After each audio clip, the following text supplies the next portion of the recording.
dua bajet, iaitu bajet yang dibentangkan oleh Perdana Menteri dan juga Menteri Kewangan dan juga satu bajet alternatif yang dikemukakan oleh Ketua Pembangkang iaitu Datuk Seri Anwar Ibrahim.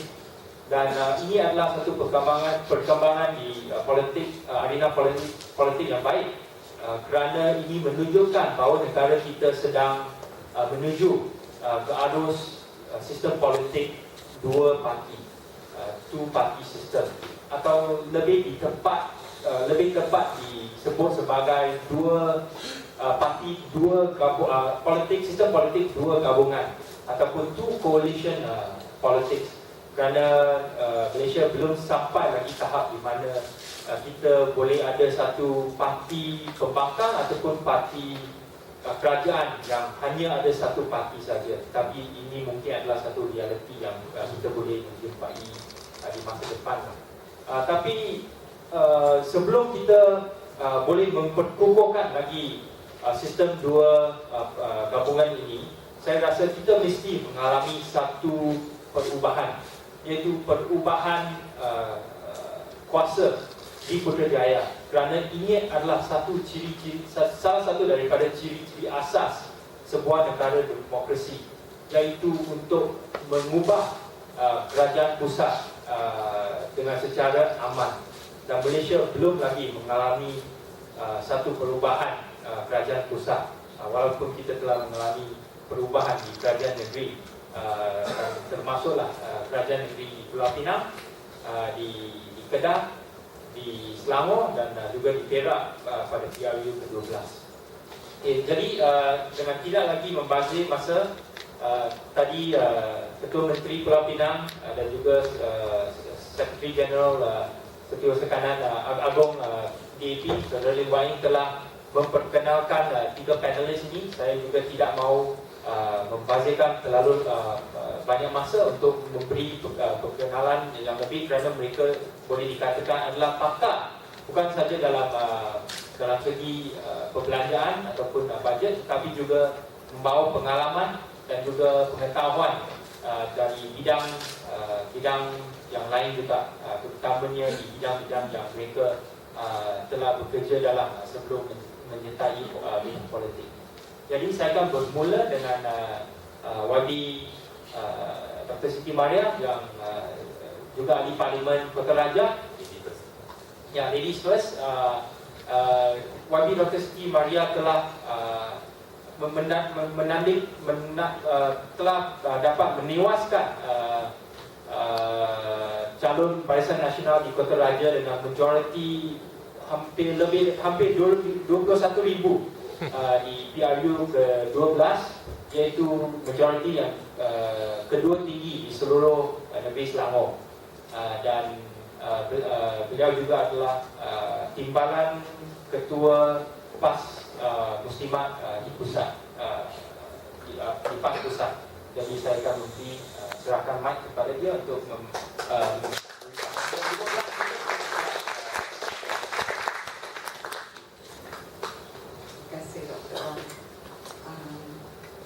Salam sejahtera. Assalamualaikum warahmatullahi wabarakatuh. Yang ditanya yang bersama saya, saudara Ahli dan juga Pak Bicara Santiago, saudara Tuan, dan juga ada review Expo Negeri Selangor. Saya dengan exception daripada apa yang disebut Dr. Wang, pakar ekonomi, pakar please. But apa yang saya nak katakan adalah sebab saya terlibat dalam bahagian di mana kita wanita Pakatan Rakyat telah membentuk ataupun telah datang dengan satu dokumen yang kita panggil Agenda Wanita Malaysia, ya. Dan daripada ini kita dapat beberapa perkara yang dimasukkan dalam belanjawan pakatan itu sendiri.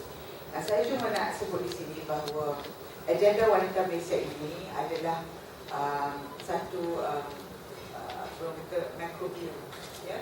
Apa yang we would like to have, apa yang kami nak buat setelah kita menilai apa yang ada sekarang, terutama wanita, dan kemudian untuk mengisi gap dan kemudian menampak baik dengan apa yang belum ada, ya. Jadi saya Pak economy, Pak how much you spend, how we begin and all that, I'm going to give it to the man. Alright? Because it's quite satu perkara yang agak besar ya. Tak mungkin kita menjadi expert dalam semua perkara ya. Jadi cuma saya nak sebut di sini bahawa agenda wanita Malaysia ini kita letakkan padanya 7 fokus ya, 7 fokus yang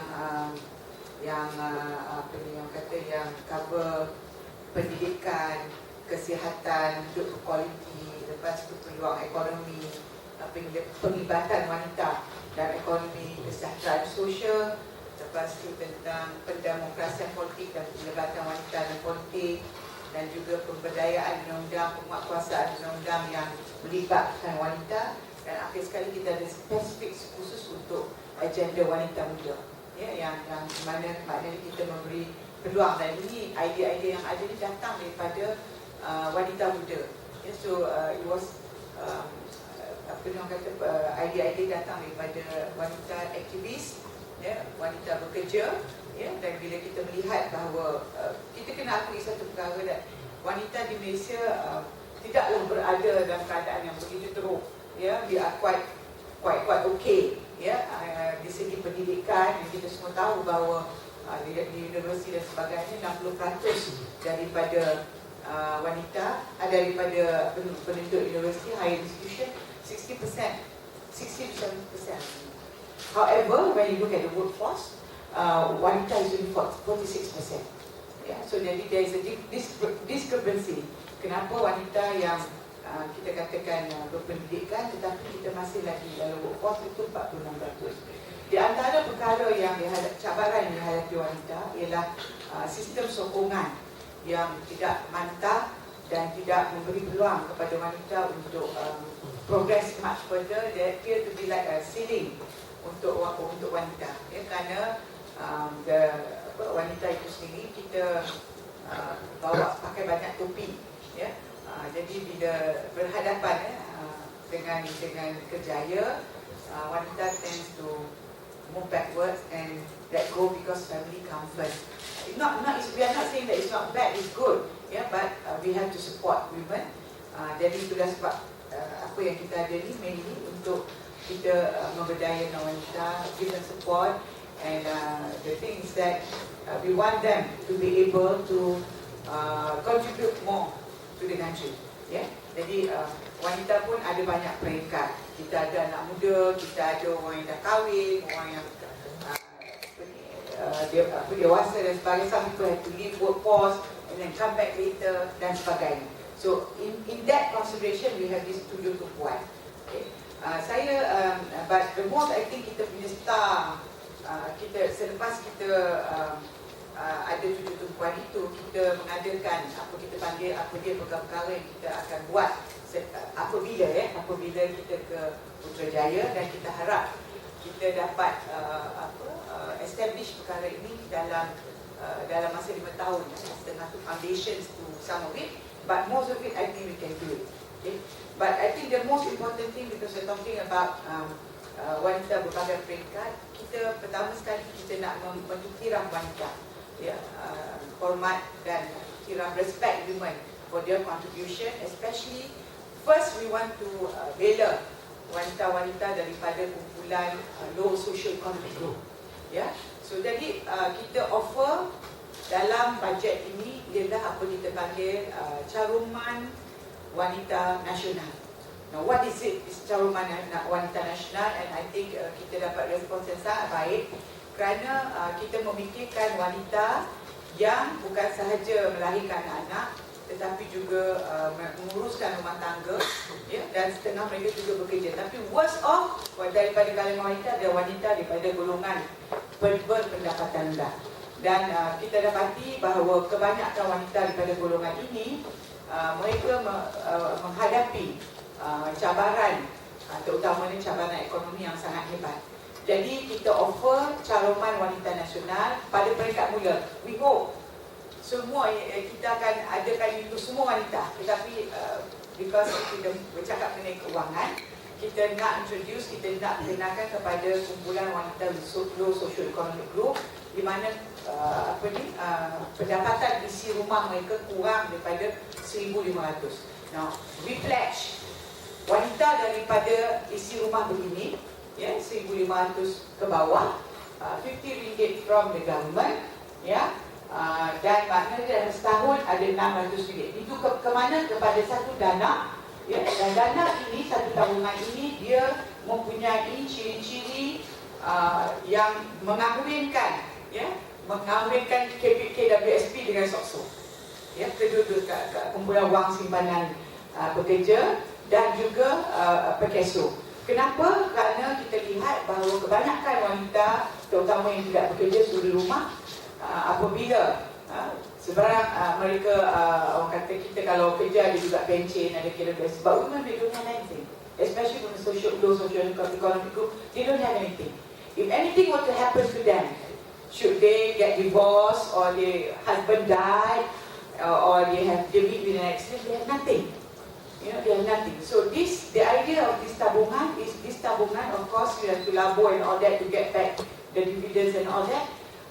Every year they have 600 put by the government, which comes to about, dalam household group, 40% of our population household, dia kurang pada 1,500.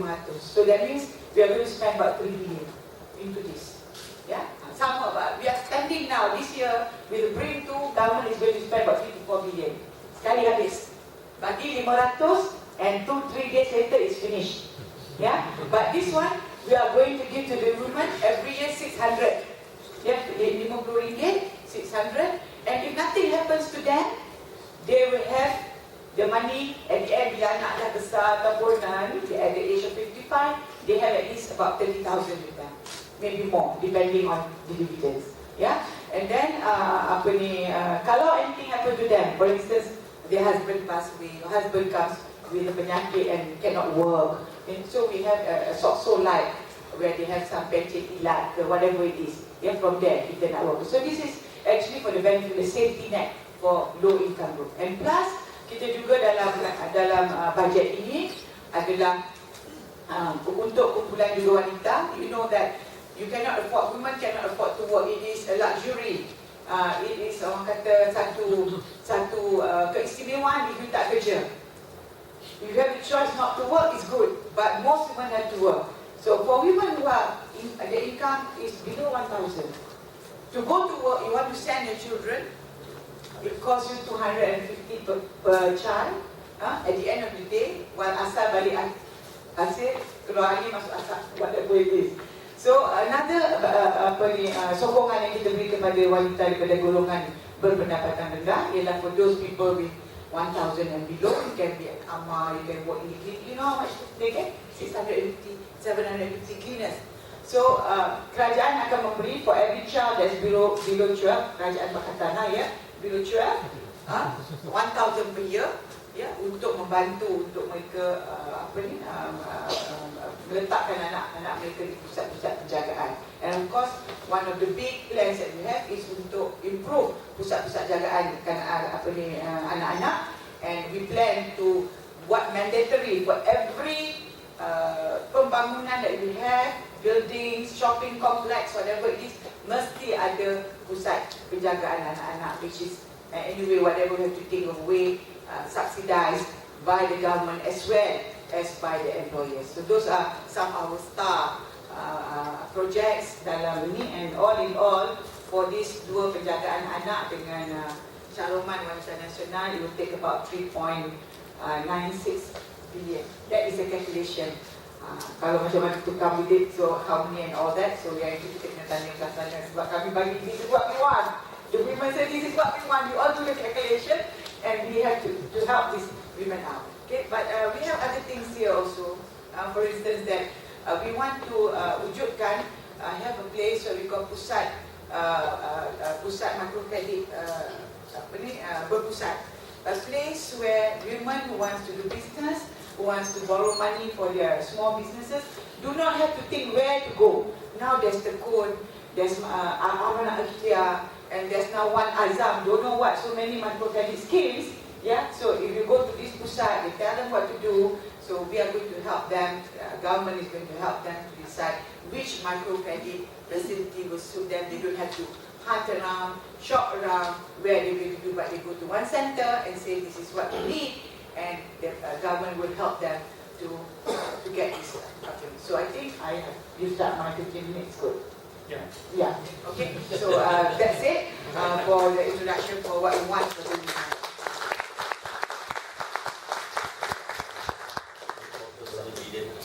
Huh? No, 3.96, 4 billion. Terima kasih Wabil Dr. Siti Maria kerana stuck to your time of 15 minutes. Saya juga mengalu-alukan para hadirin sekalian untuk download agenda wanita ini kerana bukti-bukti yang ditentangkan oleh Wabil Dr. Siti Maria hanya adalah segelintir apa yang kita boleh memberikan kepada kesemua wanita apabila Pakatan Rakyat mengambil alih kuasa di Putrajaya. Dan saya juga mahu memberitahu saudara tengah dan perempuan sekalian bahawa caruman wanita ini adalah satu boleh dikatakan social insurance policy yang pertama diwujudkan di Malaysia. Jikalau apabila Pakatan Rakyat menjadi Raja Pusat, because for countries which are moving into the middle income category or going into developed country status, adalah sangat biasa untuk mewujudkan social insurance policy seperti ini, di mana ini bukan one-off payment seperti BRIM, tetapi adalah satu social insurance scheme yang akan memberikan manfaat yang long term dan jangka masa panjang, just like unemployment insurance, just like social security that you see in other developed countries.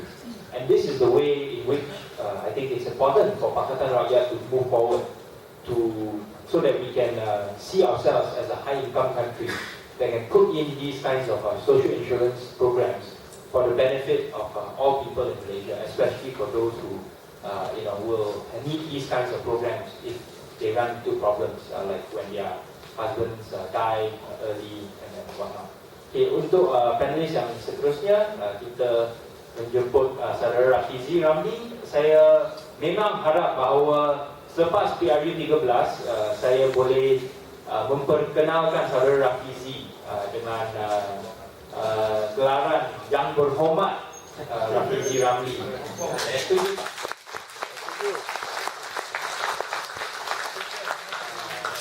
Saya fikir kita semua telah membaca banyak tentang saudara Rafizi di surat khabar. Tidak ada satu hari saya fikir bahawa nama dia tidak dipaparkan secara besar-besar di media arus perdana, digelarkan sebagai budak jambu atau apa-apa oleh setengah-setengah pihak, ataupun maupun di laman web dan juga alternatif media. Dan saya akan menjemput saudara Rafizi untuk memberi pandangan dia 15 minit. Assalamualaikum warahmatullahi wabarakatuh. Selamat malam. 15 minit boleh dengar? Is it clear? Okay. 15 minit ini bukan masa yang panjang untuk jelaskan tentang beberapa perkara penting tentang belanjawan. Jadi saya straight to the point. Seperti yang Wabil Dr. Maria sebut tadi, I don't think any one of us is an expert.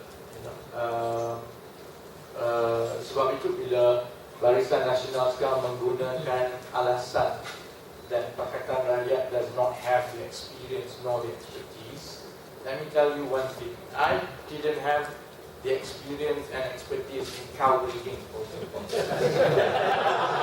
until I started reading and studying about cows and sheep. Likewise, bila pergi ke mahkamah, apabila peguam bertanya kepada Datuk Seri Shahrizad, how come your husband actually was given this contract 250 million when he never had any experience, langsung tidak ada pengalaman yang melibatkan lembu. Dan Datuk Shahrizad pun beri jawapan yang sama dan mudah. dengan bangganya dia sebut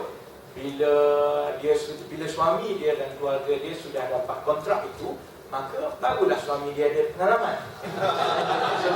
So that's why let's start with that. Every time Barisan Nasional mempersoalkan tentang Pakatan Rakyat tidak ada pengalaman, tidak ada kepakaran dan lain-lain, semua orang bermula dengan sesuatu memang tidak ada pengalaman.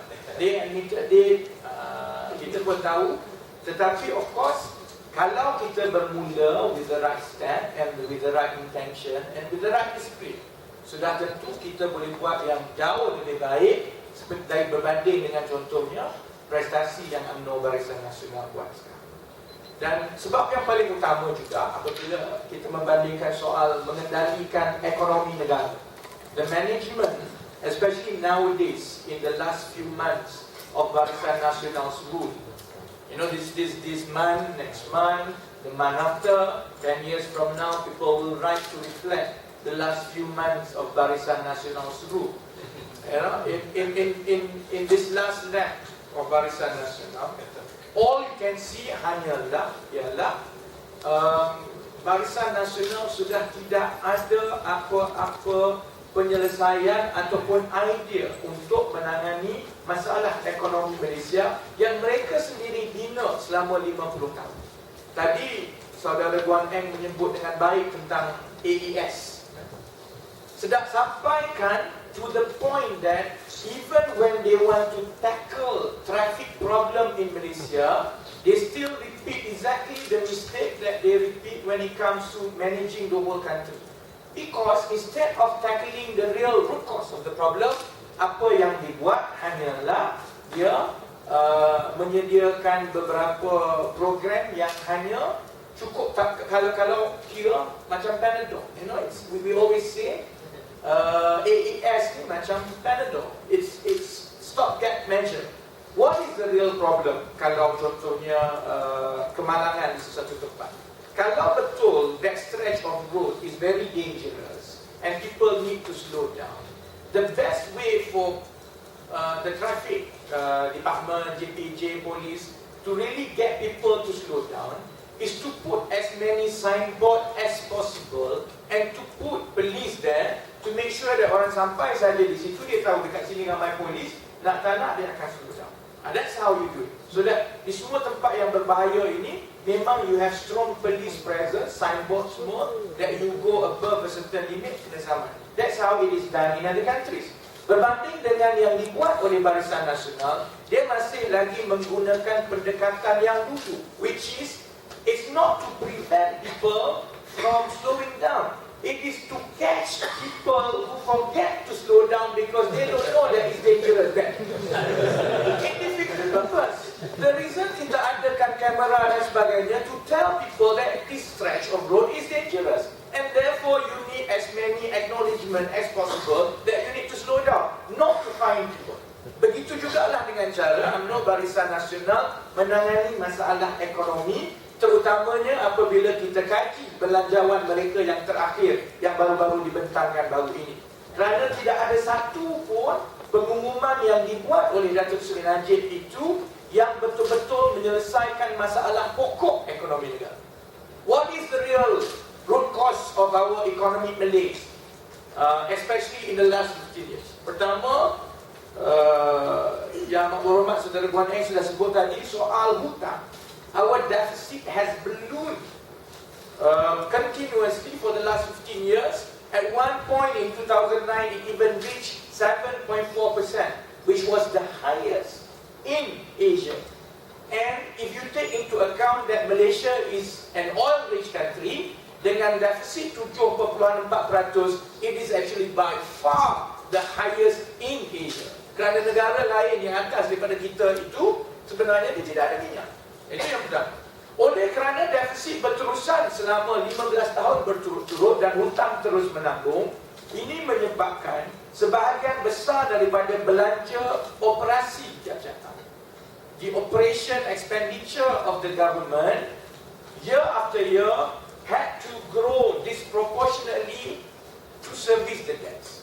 Faedah interest daripada about few years ago we were only spending about 12 billion. Now this budget we are hitting 25 billion in interest payment, the third biggest expenditure in our operating budget. Apabila kita sudah sampai ke peringkat macam ini, maka kerajaan mula ketandusan wang untuk dibelanjakan kepada program-program yang beri kebajikan kepada rakyat. Tidak seperti negeri-negeri Pakatan Rakyat yang sebenarnya ada lebihan wang. Pusat tidak ada wang. So what they do? Apabila dia sudah tak ada wang, peruntukan makin kurang, dia hanya akan buat 2-3 perkara, especially when they don't know how to count, even worse. Pertama, dia akan menaikkan cukai. Quietly especially, dia tidak umum dia naikkan cukai. Contohnya cukai kereta. Dia tidak umumkan bahawa Malaysia kena cukai kereta. Somehow it was deliberate that when you pay your car, when you buy your car, out of the 56,000 ringgit, if you buy a Proton, it does not separate which one is levy because of excise duty, which one is the real price. Yang kita nampak dalam invoice kita beli kereta hanyalah RM56,000. When we all know out of that 56,000 ringgit, only half is actually the price. The other is the tax. It's theft. Yeah, it is terrorism. Apa lagi? Baru-baru ini, hari ini dia baru buat. Hari ini ke semalam. Serupa juga, dia menaikkan cukai, tetapi kerana dia takut dengan rakyat, dia memaksa syarikat swasta tolong menaikkan cukai bagi pihaknya, iaitu dengan mengumumkan naik 20 sen rokok. Not that I am against it, I am well to happy. Ramai orang minta kita mulakan kempen turunkan harga rokok. We are not going to do it. Especially on serious note, in memory of Allah Yarham, Dr. Lok, because she was extremely particular about smoking.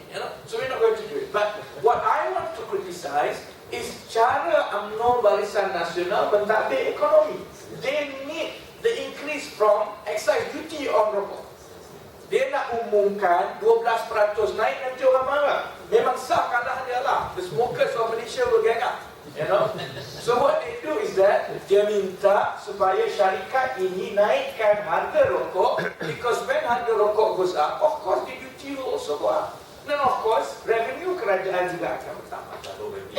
Ini cara UMNO Barisan Nasional mentadbir ekonomi in the last few months of their administration. But what is bad adalah kerana dia tidak menyelesaikan the root cause of our economy. Sebab itu, in the last 7 minutes, I would like to touch on 3 main points. Yang lain-lain itu kalau ada soalan, kita boleh ambil dalam Q&A. Ada 3 teras utama apabila, and the operative word is always when. It's not a question of if, When Pakatan Rakyat takes over, in a matter of months, insyaAllah, there are at least 3 main focus areas that we will spend our time reforming and making sure that these 3 areas work for the people and work for the economy. Pertama ialah soal pendidikan. Sebab itu bila kita mula sebut tentang PTPTN, UMNO Barisan Nasional tidak faham bahawa our trust of reforming the way we fund our higher education through PTPTN is not at all about populism or getting extra votes from the whole PTPTN, dan juga bagaimana kita mengendalikan pendidikan tinggi di negara ini is central to reforming the economy. Kerana Malaysia perlu bertukar daripada sebuah negara yang ekonominya bergantung kepada komoditi, our oil and gas is running out very soon, kepada sebuah negara yang bergantung kepada human capital and the minds and innovation and creativity. And you can't do this without reforming the education all the way from the school to the university. Itu yang pertama. Caranya untuk kita reform our education sector, of course, when you have to look to the root cause, dan root cause-nya ialah kerana UMNO Barisan Nasional mengambil jalan membenarkan syarikat-syarikat swasta mengambil untung yang berlebihan tanpa kualiti pendidikan yang berpatutan. Kerana adanya PTPTN. Because when you have a PTPTN, which a larger portion of it year after year actually goes to fund these non-quality institutions, eventually it goes to the pocket of the cronies, and we waste our young ones because they come out, dia berhutang dan pada masa yang sama dia tidak boleh ada kepakaran untuk dia turut serta dalam kegiatan ekonomi. Unemployable. That's why you have all this problem. So what do? At the same time juga, kalau kita tengok kepada tanggungan hutang oleh PTPTN, iaitu hutang kerajaan, kerana hutang PTPTN ini dijamin oleh kerajaan pusat. Year after year, there is a big mismatch between the collection daripada peminjam dengan jumlah hutang yang makin meningkat. So much so, as early as 2008, laporan Ketua Audit Negara telah menjangkakan that by 2020, it will balloon to 43 billion. The deficit, that's not hutang, it's the deficit, the difference. So we've been monitoring PTPTN ever since, because we know there is a big gap. My own calculation, if the growth of hutang PTPTN remains as the previous years on average, dan juga collection daripada pelajar itu sama, which is about on average 10% based on the remaining balance every year. If we go on this path, menjelang 2020, kita akan mencecah defisit hutang PTPTN 100 billion. 100 billion that finally the government has to bail out in 10 years time. Kerana perkara yang sama sudah berlaku di Amerika Syarikat. Even as we speak now, the students' loan, the model of which is not that far different daripada PTPTN in the United States, has already reached $1 trillion. Second only to credit card after housing loan. So much so as well that the administration in the United States acknowledge if they don't do anything, either to reform ataupun reschedule ataupun to waive certain of this payment, it will start bringing the economy down. So we were forward thinking. We were looking that education is not only a question of economic potential in the future, tetapi ia juga soal hutang yang akan membankruptkan negara, because we have to bail out PTPTN in the future at one point. Itu yang pertama, PTPTN. The car contohnya, soal kereta. People, every time kita soal sebut menurunkan harga kereta, it's nicely done here. Menurunkan 20% in the first year cukai excise. Of course, jawapan daripada UMNO Barisan Nasional immediately is ini akan membankruptkan negara. It's very easy to be economic advisors of Barisan Nasional now. Even budak darjah 5, standard 5 can do it. Because there is only one analysis, and there is only one diagnosis, and there is only one answer to any challenge to Barisan Nasional economic policy, which is bankrupt. Kalau apa-apa lah, jangan semua apa dah? Bankrupt, automatic. To the point, I think even before kita buka mulut, they will shout is bankrupt. It's so easy, Dia kata bankrupt, because dia kata nanti tidak ada income and so on. We have pointed out to them, and it has been accepted and remain unchallenged by the treasury number, that actually, kalau kita nak menurunkan harga kereta by phasing out the excise duty in 5 years, seperti yang dijanjikan di dalam program ekonomi Pakatan Rakyat, we only need to set aside 2 billion. We set aside 2 billion. But we will release back into the economy, back into the pocket of the people, 7 billion. Tetapi yang lebih penting ialah soal kereta ini, again, it's not a question of populism, but it's because at the microeconomic level, especially for young and poor families, kereta dan hutang kereta ini menjadi bebanan belanja paling besar tiap-tiap bulan. On average, our household yang di bawah RM1,500 tiap-tiap bulan is about 22% of our household. 40% of our household earns about RM2,250 a month. This is standard, 40%. And kalau keluarga yang income-nya RM2,000, RM1,500, dia terpaksa membelanjakan hampir RM1,000 kepada RM1,500 tiap-tiap bulan just to pay car. Ansuran RM700, minyak RM300, and then tol sekarang lagi teruk, dia kena simpan untuk bayar saman AES. Especially people like me. So, akhirnya sebahagian besar daripada pendapatan keluarga tiap-tiap bulan itu dihabiskan hanya untuk membayar kereta. And it's not a matter of choice. It's not a matter of choice kerana 3 daripada 4, 2 minit lagi dulu. 3 daripada 4 keluarga kita terpaksa membeli kereta because they just don't have choice kerana tiada pengangkutan awam. Sebab itu, cadangan Pakatan Rakyat adalah serampang 2 mata. We want to kill 2 birds with 1 stone. Pertama, apabila kita reform kereta, dasar kereta negara, dia akan membantu kewangan keluarga. What is the role of the government? The government needs to help the poorest and the most vulnerable. Why do you need to help the richer of the richest seperti Tajudin Razak and so on? That's why I always repeat dalam ceramah, where is the moral that you can meet the public and say, because Tajudin Ramli owes 600 million and he's our good friend, therefore I waive the loan, utang dia. Tetapi when you meet people like Mandip over there, oleh kerana maybe dia terlambat bayar 1 month, you haul him to court because of 200 negative.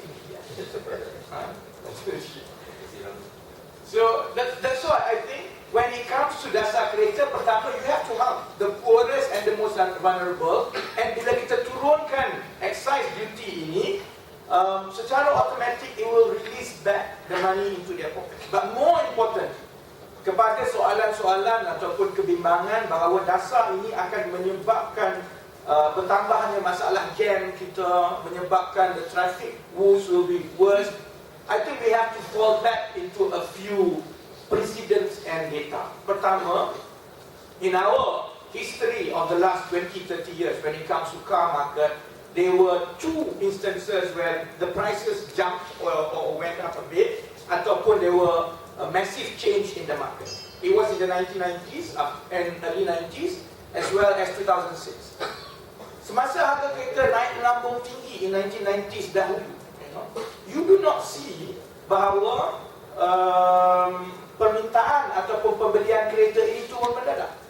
At the same time, pada tahun 2006 apabila AFTA dilaksanakan dan National Automotive Policy was put in place partially, again, walaupun harga kereta luar negara, bukan National Automotive Companies, went down a bit, you did not see actually an sudden increase of demand.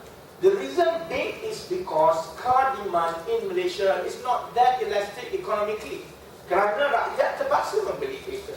And people, kalau harga kereta turun, studies have shown all over the world, people will not buy 2 extra cars. What's the point of buying 2 Proton Saga? For example, might as well I buy a bigger car. So people will upgrade. So there is no worry of that. Final sentence. Especially when dalam Belanjawan Pakatan Rakyat kita menganjurkan supaya dasar kereta ini dilaksanakan holistically with integrated public transport policy. Di KL, for example, you can't just tackle one before the other. You cannot say that until we resolve the traffic problems in Kuala Lumpur, we cannot touch the flawed car policy of the country. We have to be together. Oleh sebab itu, in Malaysia, di bawah Pakatan Rakyat, we will reduce the car prices but put more buses in Kuala Lumpur, for example. We reckon 2 billion, only 2 billion, compared to 100 billion for MRT. With 2 billion, we can double the number of public buses in Kuala Lumpur within a year. When you do that, and when you complement the public transport with more efficient buses, and you make sure that it's integrated fully with MRT and LRT, I think all these 3 things happening together will make sure the quality of life of people, terutamanya orang di Kuala Lumpur, at the same time you pay less for the car. Secondly, you pay less for the petrol because harga petrol turun dan you don't get stuck in jam. And thirdly, inshallah, you have more options to take public transport and therefore less jam. Okay, I've taken 5 minutes of my time. Nanti the rest I will cover Petronas and a few others in Q&A. Thank you very much.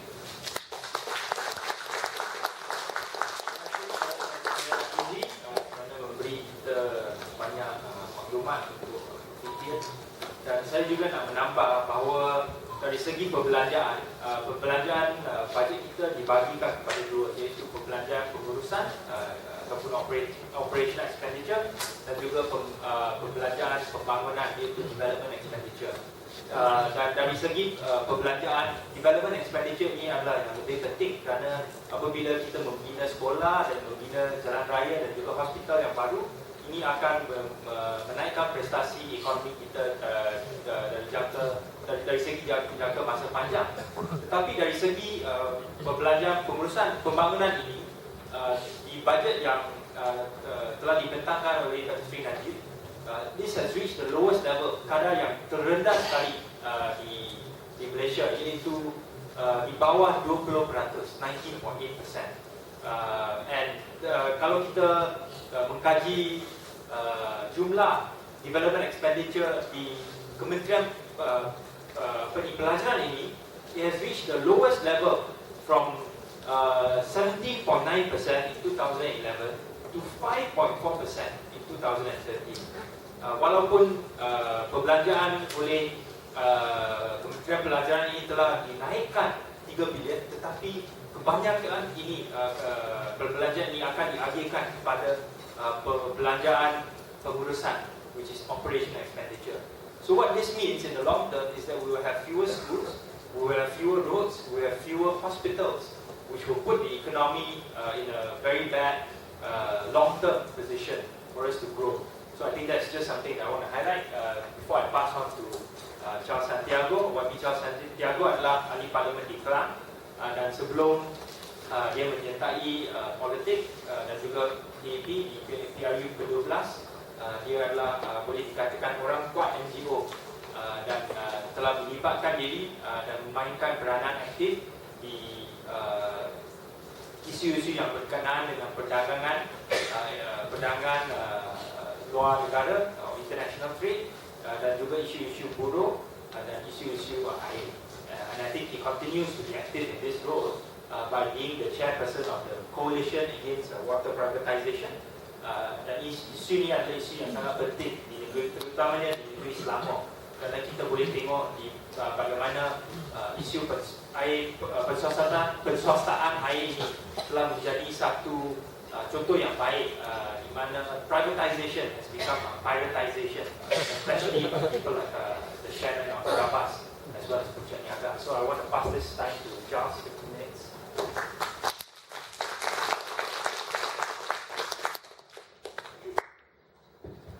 Thank you, Chair, fellow speakers, especially Yang Berhormat Azizi Ramli and friends. I really bring some peace and solidarity from Klang. My focus is going to be on the minimum wage controversy that's going on right now. And in discussing the controversy, I'm going to talk about income distribution and why we have this notion of minimum wages. Number two, the impact of minimum wages on Malaysia. And number three, the way forward on minimum wages. But before I speak on these issues, let me say give you a couple of anecdotes. Maybe one anecdote to begin with on the present budget that was presented by the Prime Minister a couple of years ago. And I present this on purpose because this sentiment or the phenomenon that I'm going to present actually reflects the substance of the budget. For example, money is going to be given to youths to buy smartphones, right? And the allocation for that is 300 million ringgit. Okay? But to revamp the MACC and to make it workable, efficient, so that the competitiveness of the country goes up, guess how much was given? 276 million ringgit. So for smartphones, you get 300 million, but something that is sustainable and crucial for the country, you are given 276 million. This is your budget that the Pakistan National gave this country. Now, this sense, this logic actually is underwritten in every chapter of the budget. So my friends, we are really looking, as what the Rafizi had said, that I hope we're looking at the last few days or the last 2 or 3 months of the Barisan government. Otherwise, we are really in trouble in this country. True. Now, having said that, let me just begin by talking about the topic of my presentation. In looking at the notion of sustainable development and something new called sustainable redistribution. Sustainable redistribution. I was at a conference last week in Vientiane, Laos, the Asia Europe People's Forum, and you had about 1,000 over different academics, policymakers, activists from all over the world who had come for this meeting. One of the hot topics in this conference was about the growing income inequality between the rich and the poor in the context of something called sustainable development. Almost all of those countries that came, Europe, Asia for sure, Thailand, Indonesia, and so on and so forth, which practice some notions of the idea called sustainable development, today are seeing a staggering widening gap between the poor and the rich. The poor and the rich. So we in Malaysia, although our government, the Malaysian government, the Vietnamese government, doesn't talk about sustainable development as a centerpiece of its development strategy, but you have elements of it throughout the last so many years. And one drawback of that is this huge income disparity that we are facing. For example,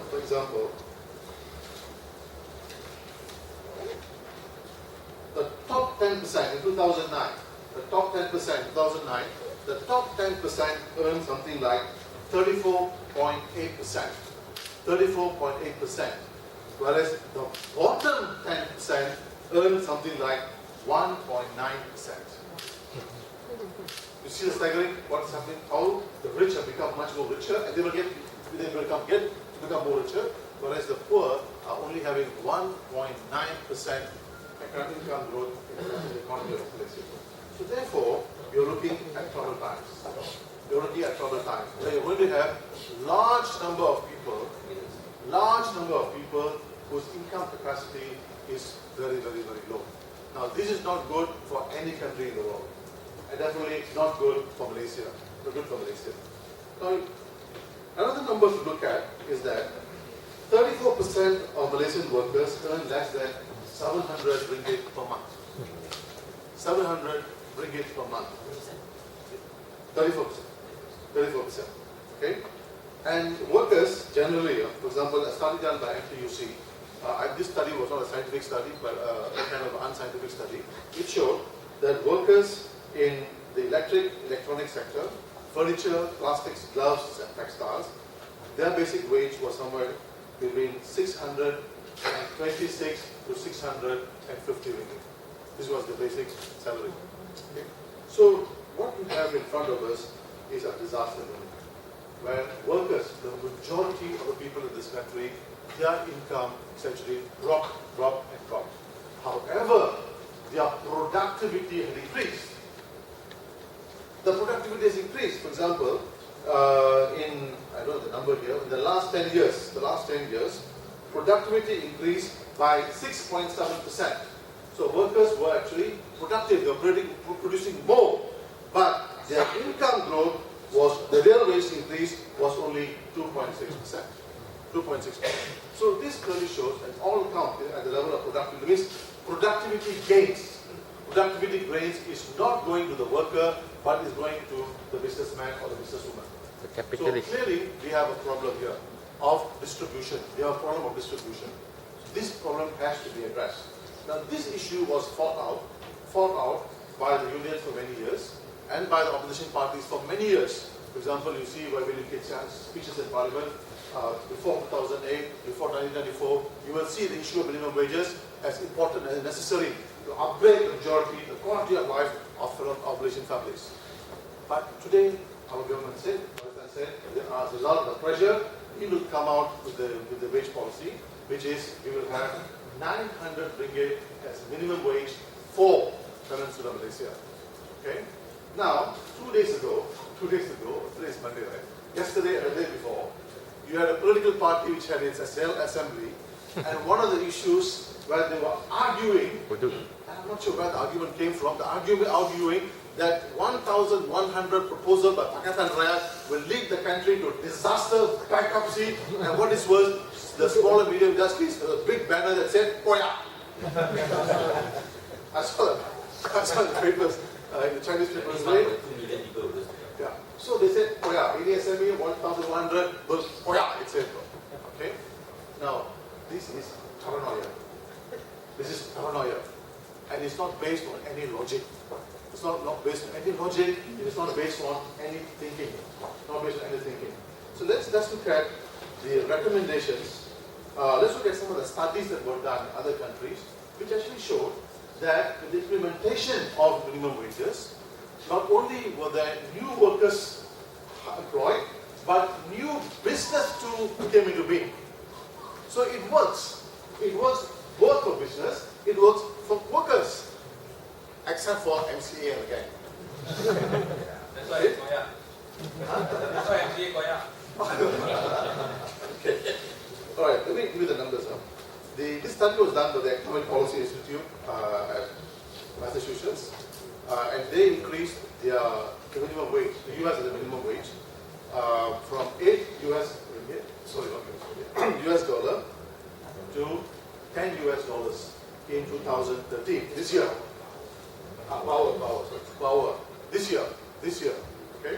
So in a 10-month period, what has happened?